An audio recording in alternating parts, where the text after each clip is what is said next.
Breaking news here on CBS Sports HQ. The New York Giants are taking wide receiver Kenny Golladay off the free agent market. Our Jason LaConfora has confirmed the deal, and our Jonathan Jones confirming the terms. It's a 4-year contract worth $72 million, but could go up to $76 million. There are $40 million guaranteed. He'll make $18 million per season. The JLC reporting Chicago and Cincinnati were also in this chase, but at the end of it all, Golladay taking his talents to the G-Men. And let's now welcome in CBS Sports senior NFL analyst Jonathan Jones. JJ, Daniel Jones gets a legit wide receiver one to throw to. Your reaction to Golladay now suiting up for the Giants? It makes a lot of sense, and congratulations to Daniel Jones. Obviously, Dave Gettleman, the general manager there in New York, had tried to make it work a couple years ago with Golden Tate. We realized pretty early on in that marriage that it wasn't going to work out. So we knew that the Giants would be players this offseason at the wide receiver position. It was just a matter of who they were going to get, and obviously once they got Kenny Golladay in the building, that's who it was going to be. You know, the numbers are pretty impressive. I mean, 4 years, $72 million. At this point in free agency, he's a guy who was looking to get paid around that $19 million area. And so the fact that he only had to come down just a little bit to the $18 million mark per year, it's a pretty impressive deal for Kenny Golladay. Getting the years, getting those guarantees, and really we haven't seen those kind of numbers at the wide receiver position in this market so far this free agency period. You know, Chris Godwin got the franchise tag, and no one has really eclipsed him around that $17 million mark. So an impressive deal for Kenny Golladay. Obviously, the Giants very much banking on Golladay going into, I believe, his 5th season, that he's going to be able to produce throughout the rest of his 20s. He dealt, of course, with a hip injury throughout the season last year, had a hamstring as well, but got him in the building, certainly had him checked out medically, and they feel good about moving forward with him as their top flight wide receiver in 2021 and beyond. Yeah, missed 11 games in 2020, including the last 9 with that hip flexor issue being the main problem. So as you said, hopefully he's 100% and good to go for the Giants.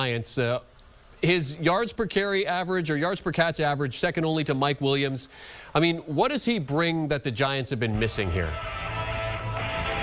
Well, it's really just that true number one receiver. Golden Tate, at his point in his career, was not that number one. They really like Darius Slayton, but really more as a number 2. And Sterling Shepard, of course, working out of the slot. And you want to hope that you can trust Evan Ingram, but you can't trust his hands. And so they brought in Kyle Rudolph on a 2-year deal with a max value of around $14 million this free agency.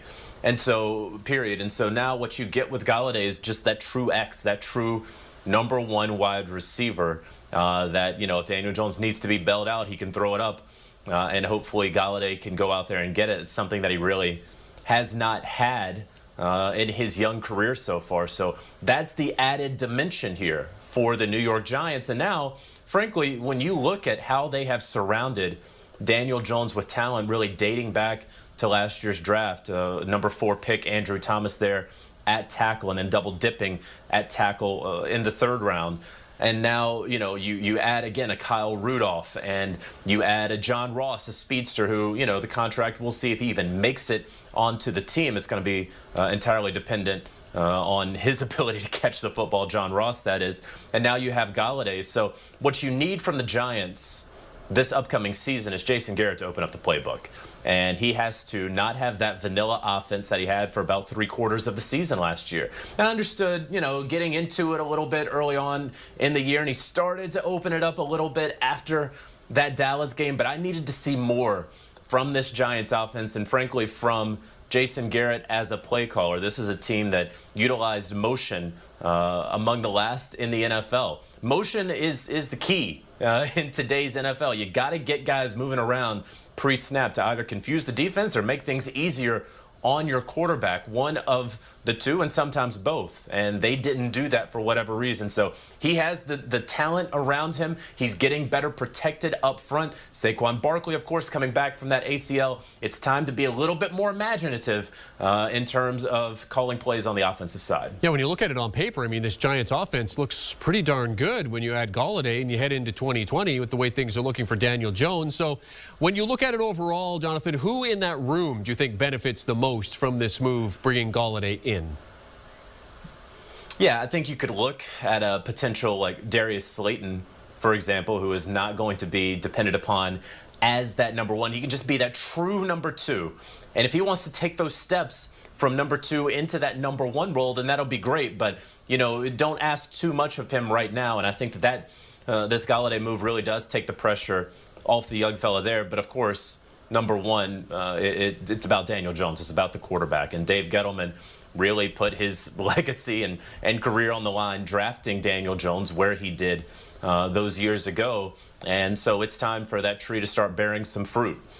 Maybe you wanted to see a little bit more out of DJ last year, but he made those steps. He's added some bulk. He tried to get better at turning the football over, took care of the fumbling a little bit better than he had previously, and so now it's about distributing the ball in the right places. But again, I just go back to Jason Garrett. You have to have some imagination, some creativity today as an NFL play caller. Those vanilla offenses are not going to get the job done. They have the horses now, and so now it's time to get guys moving around before the snap to help out Daniel Jones. Yeah, and that NFC East, not the greatest division in football, to be sure. So adding a guy like Golladay to the Giants could put them in a good position to challenge in this division. Senior NFL insider Jonathan Jones discussing the Giants signing wide receiver Kenny Golladay. Thanks, JJ. It's a 4-year deal, $72 million contract on Saturday. Do you want a sports network that delivers everything that matters about the game? The highlights, the picks, the instant analysis, no yelling, no fake debates, no politics. Hit the subscribe button and never miss a moment.